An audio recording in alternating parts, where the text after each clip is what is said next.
Redmi 13C এই মোবাইলটার problem, মোবাইলে সেলফি ক্যামেরা আসে না। আমি যদি সরাসরি প্রোগ্রাম থেকে আপনাদেরকে দেখাই, দেখেন ক্যামেরাতে প্রবেশ করলাম, ব্যাক ক্যামেরা চলে আসছে, কিন্তু এটা সেলফি ক্যামেরাটা আসে না। আমি এখান থেকে বের হয়ে যাব। তো দেখেন আমি সেলফিতে দিচ্ছি। সেলফিতে দেওয়ার পর দেখেন এটা একটা প্রবলেম লেখা আসতেছে, এটা হচ্ছে আপনার ক্যান কানেক্ট দিস ক্যামেরা। মানে এটাই বলতে চাইতেছে, মানে এটাই বুঝাইতেছে যে এটার যে ক্যামেরা যে কানেকশন, এটাতে প্রবলেম আছে। তো দেখেন এই ধরনের প্রবলেম হলে আমরা প্রথমে কিভাবে কাজ করব। এই প্রবলেমগুলো বিশেষ করে অ্যান্ড্রয়েড যে স্মার্ট মোবাইল 2026 আসার পর কিন্তু অনেকটাই কিন্তু মোবাইল সার্ভিসিং এর জগৎটা অনেক আপডেট হয়ে গেছে। তো আপনাকেও আপডেট হতে হবে। এই কাজগুলো করার জন্য অবশ্যই আপনাকে ডিজিটাল মিটারের হেল্প নিতে হবে। এখানে কিন্তু লেখা হচ্ছে আপনার কানেকশন হচ্ছে না। এখন এটা না হওয়ার কারণ কি? এটা না হওয়ার পিছনে মেইন কারণ কিন্তু বোর্ডের মধ্যে দেখেন যে কানেক্টর, আর কানেক্টরের ভিতরে অসংখ্য কিন্তু এখানে লাইন আছে। তো এই লাইনগুলো আপনি ডিজিটাল মিটার দিয়ে আমি যেভাবে চেক দিতেছি, একটা একটা করে প্রত্যেকটা লাইনের ভ্যালু, ভোল্টেজ, ঠিক আছে, এগুলো আপনাকে চেক দিতে হবে। দেখেন আমি একটা একটা করে চেক দিচ্ছি যে আসলে প্রবলেমটা কোথায়।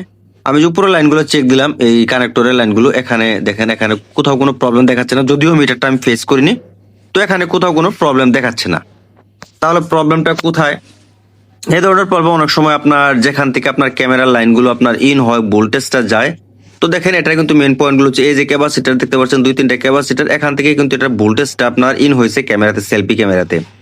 আর এখানে একটু প্রবলেম হতে পারে, কারণ অনেক সময় ক্যাপাসিটার গুঁড়া ময়লা ধরার কারণে অনেক সময় আমাদের চোখের বাহিরে থাকে, শর্টগুলো বোঝা যায় না, যার ফলে কিন্তু অনেক সময় ক্যামেরা শুধু না বিভিন্ন পার্টসে বিভিন্ন ধরনের সমস্যা হতে পারে।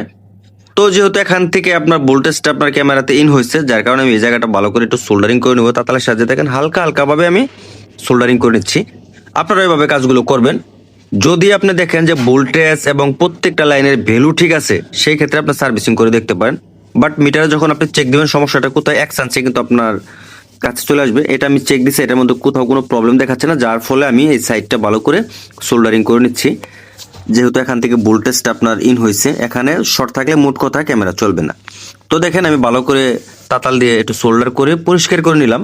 পরিষ্কার করে নেওয়ার পর আমি আবারও চেক দেবো আসলে যে ক্যামেরাটা আসে কিনা, ভালোভাবে কানেকশনটা দিয়ে দেখবো।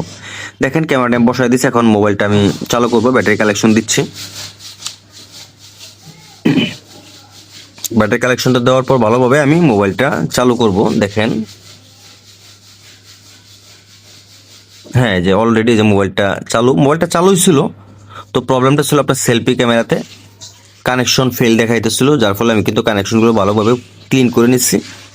ক্লিন করে নেওয়ার পর মোবাইলটা দেখেন যে চালু হয়েছে, হওয়ার পর মোবাইলটা আনলক করব। আনলক করার পর আমি আবারও ক্যামেরাতে আসবো। এই মোবাইলটা এক আপুর মনে হচ্ছে, তো যাই হোক এক ভাই আমার কাছে নিয়ে আসছে। এখন আমি ক্যামেরাতে প্রবেশ করলাম, আবার আগের মতো ছিল, ব্যাক ক্যামেরা কিন্তু চলে আসছে। এখন দেখি সেলফি ক্যামেরাটার কি অবস্থা, এটা আসলো কিনা। যদি না আসে সেই ক্ষেত্রে কাজ করতে হবে। তো দেখেন এই যে সেলফি ক্যামেরা কিন্তু অলরেডি চলে আসছে। তো দেখেন এই ধরনের কাজগুলো কিন্তু আপনার অবশ্যই মিটারের সাহায্য নিতে হবে। মিটারের সাহায্য ছাড়া যদি আপনি কাজ করেন, তাহলে কোথাও কোনো ভোল্টেজ মিসিং আছে কিনা এগুলো কিন্তু বুঝতে পারবেন না। চোখের আইডিয়াতে বর্তমান আপডেট মোবাইলগুলো কাজ করা যায় না। অবশ্যই আপনাকে ভালো মিটারের সাহায্য নিতে হবে, মিটারের মাপ বুঝতে হবে, তাহলে আপনার প্রত্যেকটা কাজ, আমার যে ভিডিওটা যেরকম সহজ দেখলেন এরকম সহজ হয়ে যাবে। তো ভিডিওটা যদি ভালো লাগে অবশ্যই চ্যানেলটা সাবস্ক্রাইব করে পাশে থাকবেন। ধন্যবাদ।